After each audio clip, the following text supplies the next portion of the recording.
So there's one condition in capitalism under which you will get a job.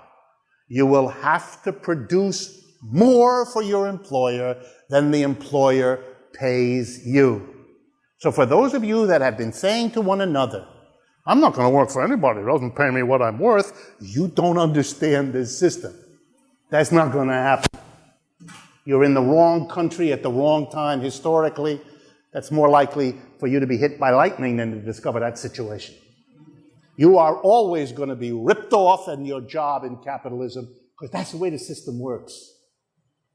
But don't worry, there are a lot of people, including lots of economics professors, who will give you one story after another instead of what I just told you, so that you don't get distressed while you're being ripped off, because it might make you resist, which we can't have that.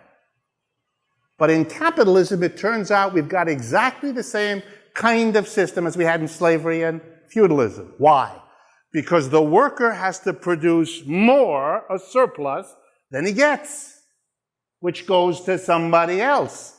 It's the employer who sells the hour's worth of output you helped produce for $40 and pays you $20.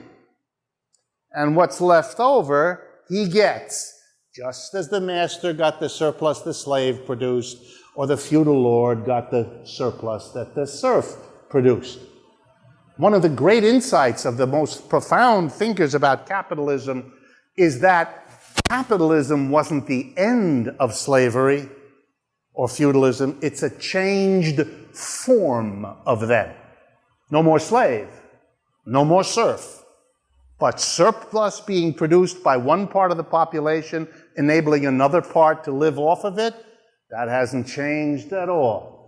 And that means what also hasn't changed is in the heart of the capitalist system is a conflict, a tension, an opposition, a resentment, an anger, and a bitterness between those who are constantly producing more than they get and those who live off that difference. And if you're a capitalist, an employer, what of course is your interest? To give the worker the least possible while getting the most out of them, because that's the biggest surplus they can get. And the more surplus they have, the more secure they'll be. It's the same problem the slave master had in relationship to the slave, or the feudal lord in relationship to the serf. So for those of you that have already worked in your lives and wondered why, at the end of many a day, you felt somehow ripped off, it's because you were. And if you tried to find a place where you could shake off this sense of being ripped off, you found one. The neighborhood tavern that offered you at the end of your day a happy hour that you know was there and given that name precisely because it was in a remarkable way different from all the preceding hours, wasn't it?